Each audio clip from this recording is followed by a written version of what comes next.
Hi everyone, here's a quick overview of how to use the set class list and what the different columns mean in the list. So a set class list is a list of all possible set classes, and here I've got a segment of that list that shows all of the possible trichords and their complements, the non-accords. So there's 12 possible trichords. They're numbered 3-1 through 3-12. The first number means the number of elements in the pitch class set, in the set class. And then on the other side of it are the non-accords that are the complements of these trichords. So all of the pitches that are not used here are then used here.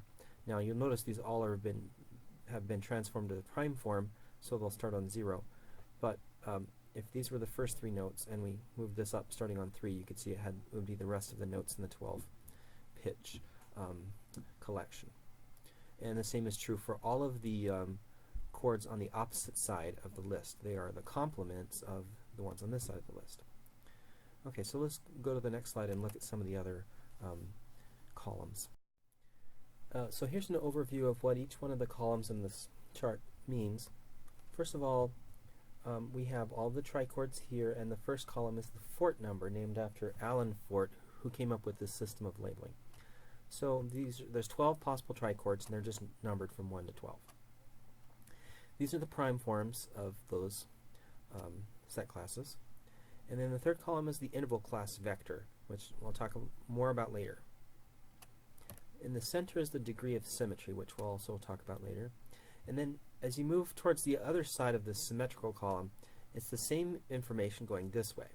So here are the fort numbers of the non-accords, the prime forms of those non-accords, and then the interval class vectors of the non-accords. And these share the degree of symmetry in the middle. Okay, so that's the basic information in the chart. Now let's talk more about the interval class vectors. This is a measure of all of the interval classes that occur in a set class.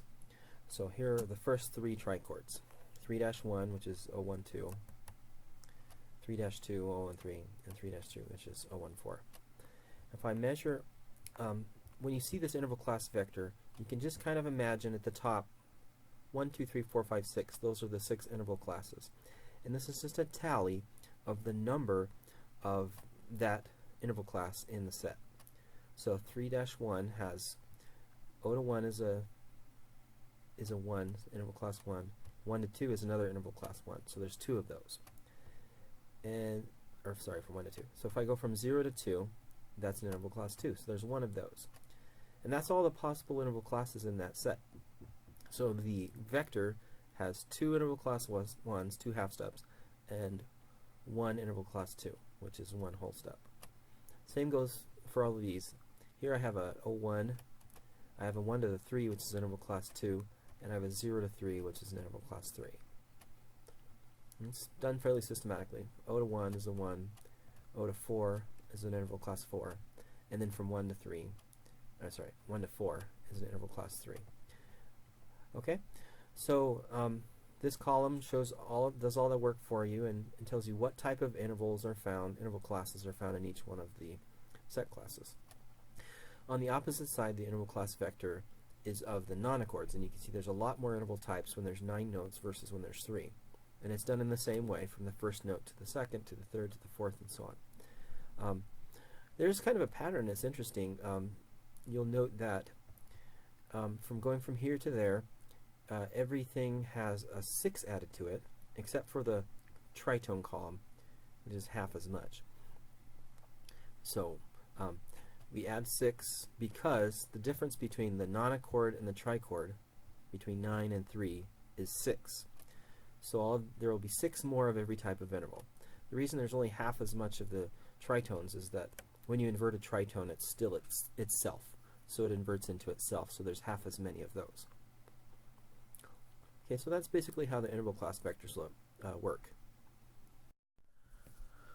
Alright, now I want to talk about the degree of symmetry, which is illustrated in this 4th column here. These numbers illustrate how symmetrical a set is. Most of the set classes can be transposed 12 times and inverted 12 times, so there's 24 instances of each. An example of that is 3-11 or 037, which is the major and minor triads. You can transpose a triad 12 times, and you can invert it 12 times, so there's 24. So it has a low degree of symmetry here. It can be transposed onto itself at 0, like if you don't transpose it at all, so there's 1 there.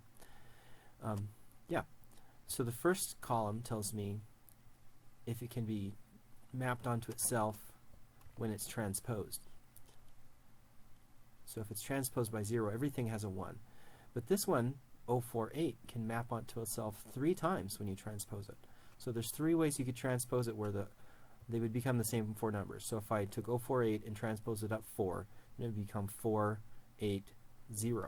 So it would map onto itself.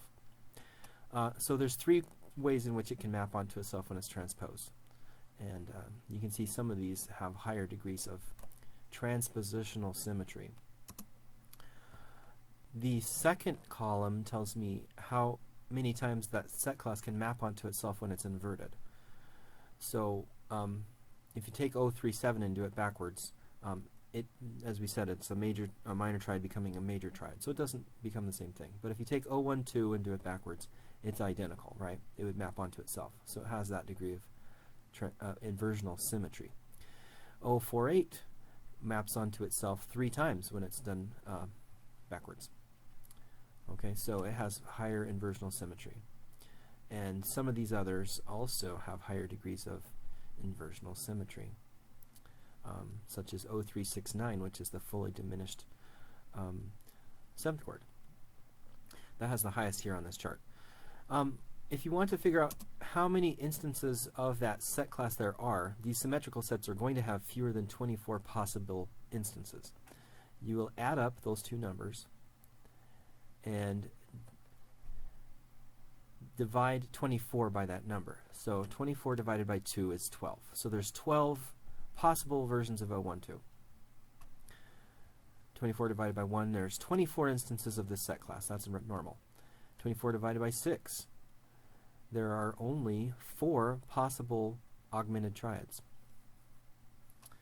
Okay, and then 4, so 24 divided by 4 is 6. There are 6 possible 0167s, and this is 8, so there are only 3 possible diminished 7th chords. So that's how that column works. It tells you how many potential instances, how many different possible combinations of pitches there are in that set class. Finally, I want to talk a little bit about hex accords. If you look at the chart, you'll notice that a lot of the hex accords don't have anything that complements them. There's nothing on the other side. These are self-complementary hex accords, which, by the way, would make a good band name. But anyway, if you invert this, if you take the other notes that aren't used in this hex accord, it ends up being itself. So if I take 0, 1, 2, 3, 4, 5, the rest of the notes would be 6, 7, 8, 9, 10, 11, which would be essentially the same thing transposed up as 6. So that complements itself. And this happens with a lot of the hex accords. So they're self-complementary. Some of them do have sets that go across from them, and these are Z-related sets. 6Z36 and 6Z3 are Z-related. And what makes them the same is not their prime forms. They have different prime forms, but they have the same interval class vector. That's why it's not listed here. So they share an interval class vector, and that's what Z-relation means. Same interval class vector, but they are not members of the same set class. So hex accords work a little differently, and even the way they're organized in the chart is not quite as straightforward. 1, 2, Z36, Z37, 9, Z40, and 5, and so on. You can kind of see 1, 2, the 3 and the 4 got moved over here, and but some of the other things seem kind of out of order in this order of hex accords. Okay, so that's all of there's some basic information about reading set class lists.